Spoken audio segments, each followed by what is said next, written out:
Ya, ini dia Wuling Alves. Mobil ini pertama kali diperkenalkan di IIMS bulan Februari tahun ini.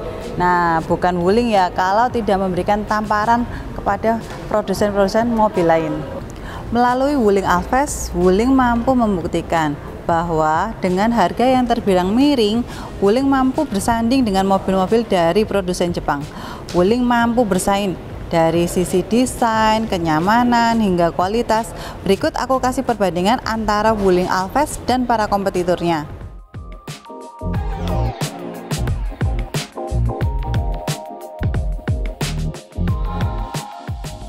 Ada beberapa hal yang perlu dijadikan pertimbangan buat customer yang ingin membeli mobil kompak SUV.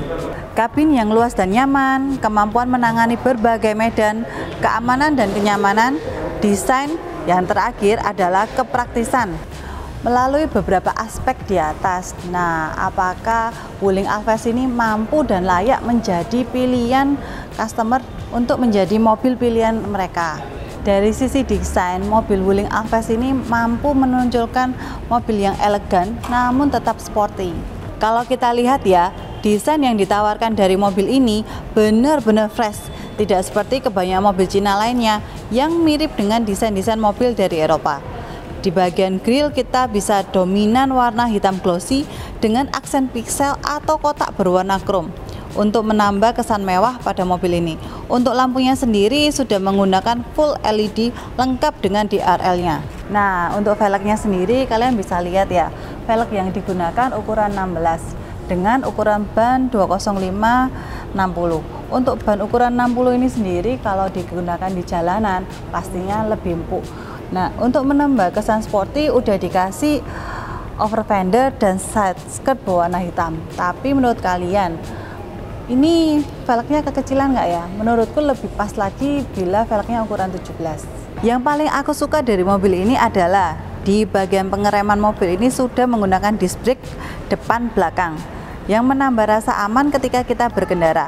Di mobil ini juga terdapat roof rail ya, yang membuat mobil ini terlihat lebih gagah ketika ada di jalanan. Untuk tipe tertinggi mobil ini juga sudah dilengkapi oleh sunroof ya, meskipun belum panoramik, cukuplah mengingat harganya yang affordable.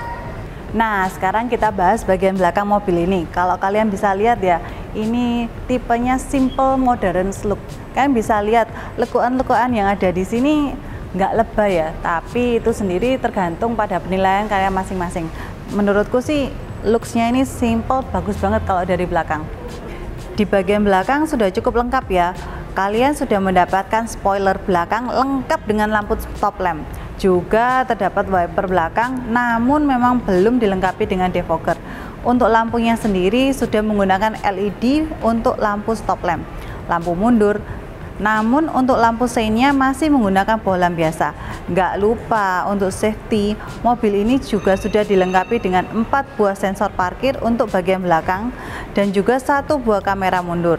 Sebagai catatan, mobil ini belum memiliki kamera 360. Nah, sekarang kita lanjut di bagian bagasinya ya. Untuk bagasinya sendiri masih menggunakan bagasi standar, tidak menggunakan power tailgate ya. Nah, kalau ukuran bagasinya sendiri kalian bisa lihat ukuran bagasinya cukup masuk 2 koper biasa, 2 koper besar dan 4 koper kecil. Jadi menurutku bagasinya sendiri masih standar. Di bagian bawah terdapat ban serep yang ukurannya full size tapi masih menggunakan velg kaleng. Nah, kalau kalian butuh pembawa barang bawaan lebih gimana? Kalian bisa melipat bangku tengah ini. Kekurangannya adalah untuk melipat bangku tengah ini kalian harus membuka pintu bagian belakang ya. Kemudian kalau kalian mau dapatkan bagasi lebih, kalian bisa menarik tuasnya di sini, diarahkan ke depan dulu. Kemudian ada talinya di sini. Nah, seperti ini. Kalian bisa mendapatkan tambahan bagasi dan rata lantai, guys. Nah, sekarang kita lihat bagian mesinnya ya. Untuk mesinnya sendiri ya memang bukan sesuatu yang wah di mobil ini. Mobil ini menggunakan mesin 1500 cc 4 silinder NA, jadi tidak ada turbo atau hybrid. Dan mesin ini mampu menghasilkan tenaga 105 horsepower dengan torsi 143 Nm yang disalurkan ke 2 roda depan atau FWD. Untuk kerapian di bagian mesinnya sendiri, kalian bisa lihat ya, ini sudah cukup rapi dengan ada peredam di bagian atas. Kemudian ruang-ruang mesin juga dicat, biasanya nggak dicat. Beda dengan saudaranya yang Almas adalah di sini tempat mesinnya itu nggak ditutup ya, jadi dibiarkan seperti ini aja. Nah, sekarang kita bahas dari sisi penumpang ya.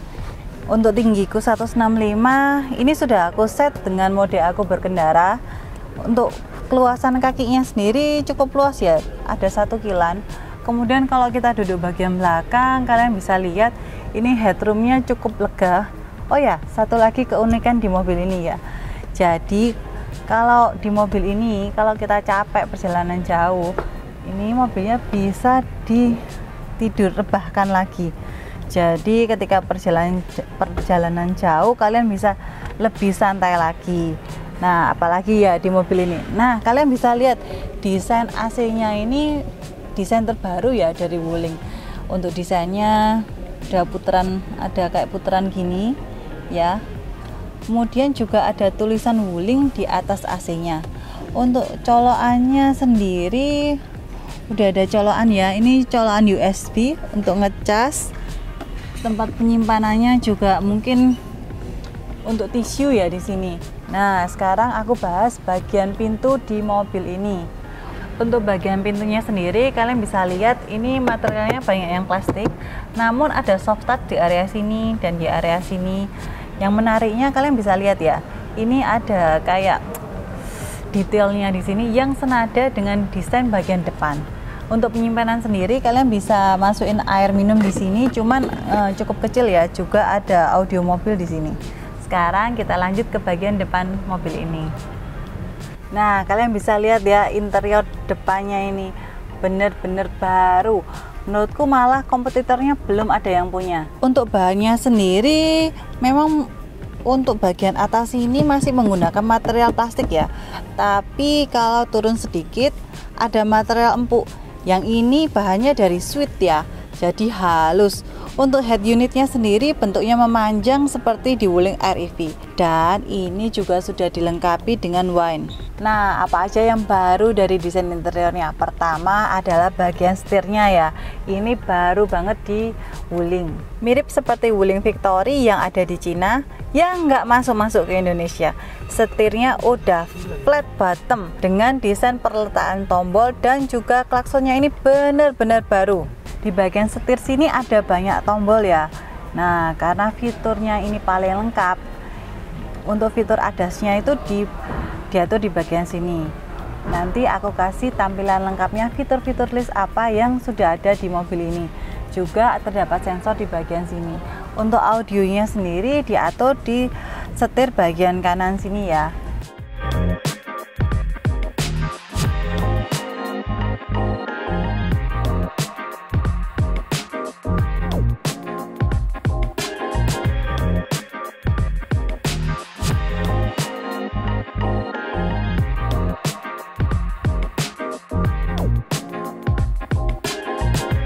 Untuk bagian setirnya sendiri kalian bisa lihat ini sudah tilt tapi belum teleskopik.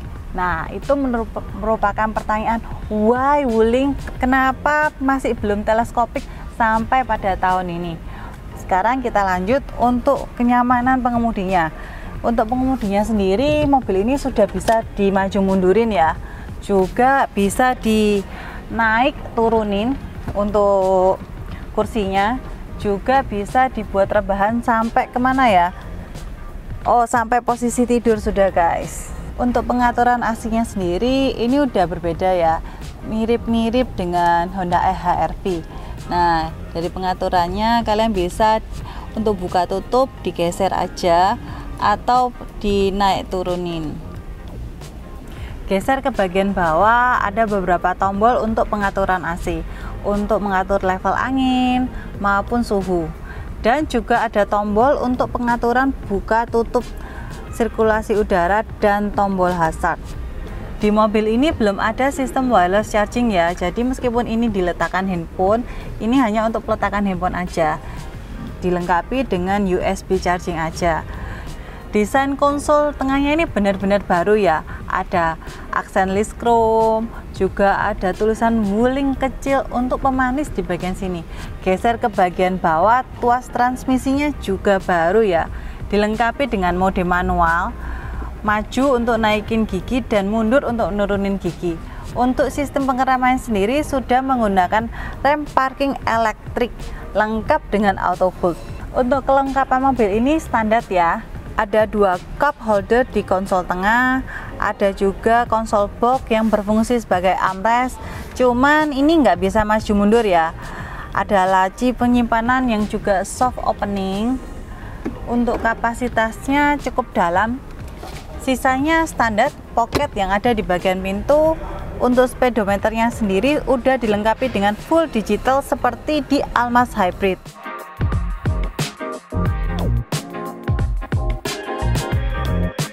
Nah, yang paling kita tunggu-tunggu, gimana sih rasa berkendara dengan mobil ini? Yuk kita coba. Nah guys, sekarang aku udah ada di mobil Wuling Alphaz. Ya, tipe yang aku kendara ini tipe yang tertinggi ya. Aku udah barusan coba ini barusan lewat polisi tidur yang cukup tinggi ya. Untuk mobilnya sendiri, setirnya ini ringan ya guys, jadi kalau kita mau nyelip-nyelip lebih gampang. Terus karena mobilnya ini compact ya, jadi kalian bisa lebih nyaman makanya, jadi visibilitasnya juga enak, kita mau jalan itu juga enteng guys. Oh ya, karena bannya ini gunain ban 60, jadi aku waktu tadi ngelewati ground jalan ya, jalanan rusak itu nggak kerasa, itu agak empuk. Untuk suspensi mobil ini sendiri menggunakan torsion beam. Biasanya mobil-mobil yang menggunakan torsion beam itu agak limbung kalau dipakai di jalanan. Sementara ini sih aku nggak ngerasa mobil ini limbung ya, entah settingannya di mobil ini beda atau memang karena mungkin ya pas untuk mobil ini, jadi nggak kerasa limbung dikendarai. Dan juga aku rasain sendiri ya, jadi kalau kita lagi ada di jalanan yang bergelombang ataupun lubang-lubang, mungkin karena menggunakan torsion beam jadi lebih diredam getarannya, jadi lebih nggak terasa apa ya, dikocak-kocak badannya ya guys. Nah, untuk kesenyapan pada berkendara ya, mobil-mobil Wuling yang sudah saya test drive rata-rata semuanya itu teredam dengan baik, jadi suara mesin itu nggak bakal sampai ke dalam baik bangku penumpang maupun pengemudi.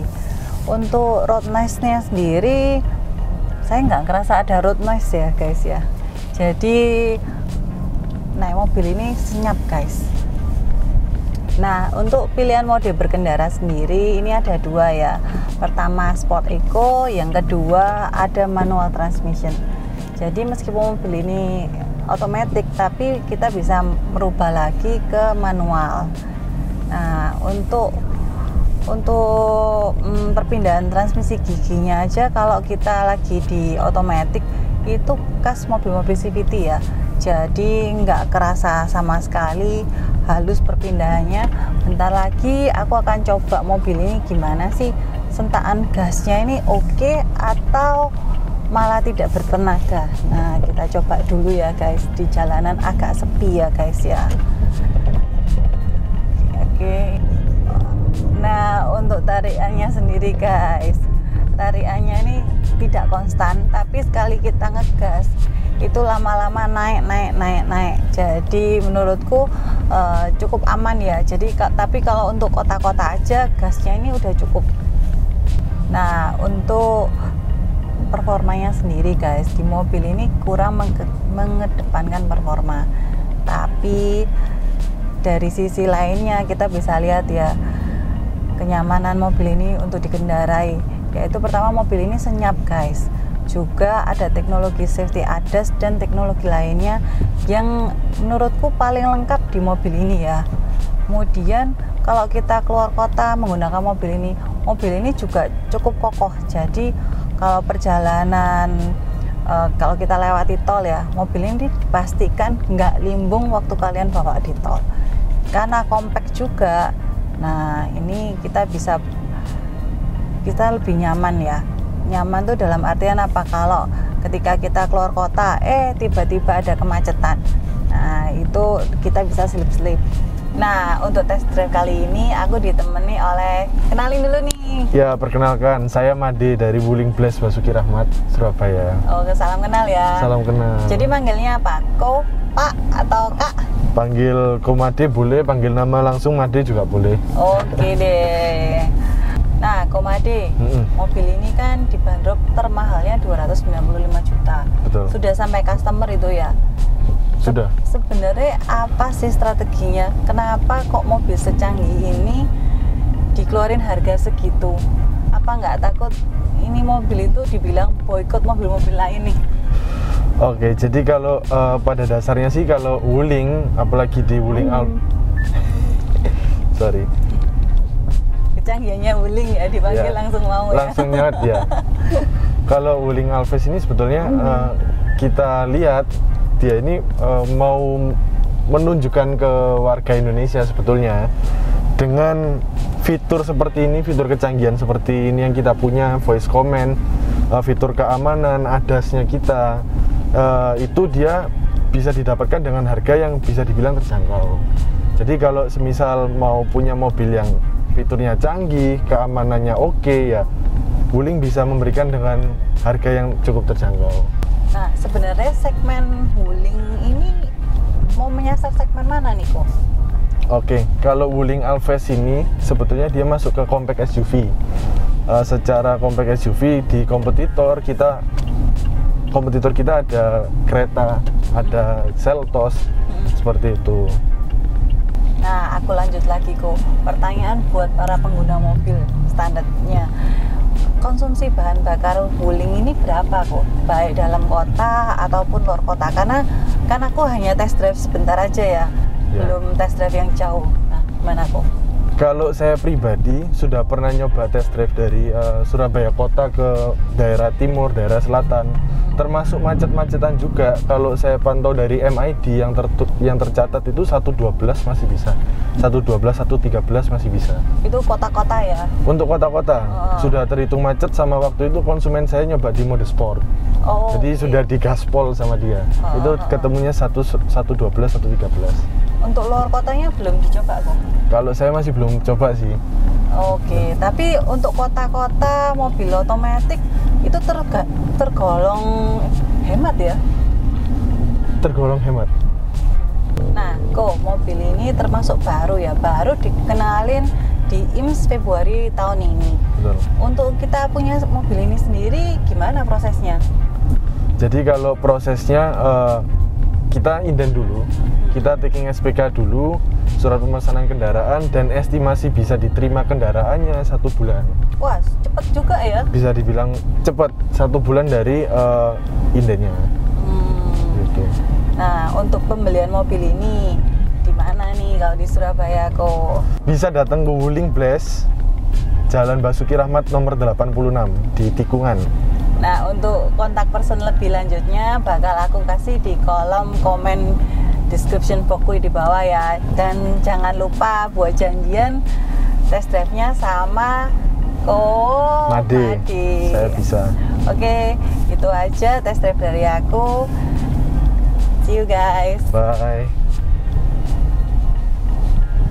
Nah, kita masuk pada kesimpulanku buat mobil ini ya. Mobil ini dihargai dengan harga 209 juta untuk tipe terendahnya dan dihargai di tipe 295 juta di tipe tertingginya.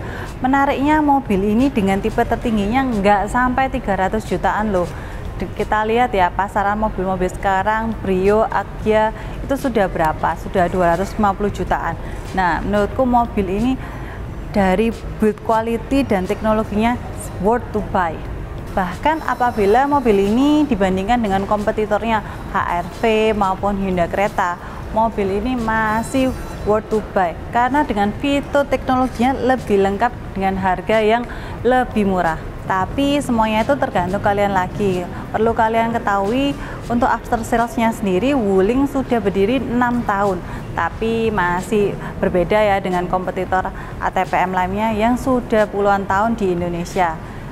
Kembali lagi, after sales sangat menentukan trust kepada customer. Nah, semoga video ini membantu kalian menentukan pilihan dalam memilih mobil. Jangan lupa untuk share video ini ke teman-teman kalian yang mau membeli mobil Wuling Alves. See you in the next video. Bye-bye.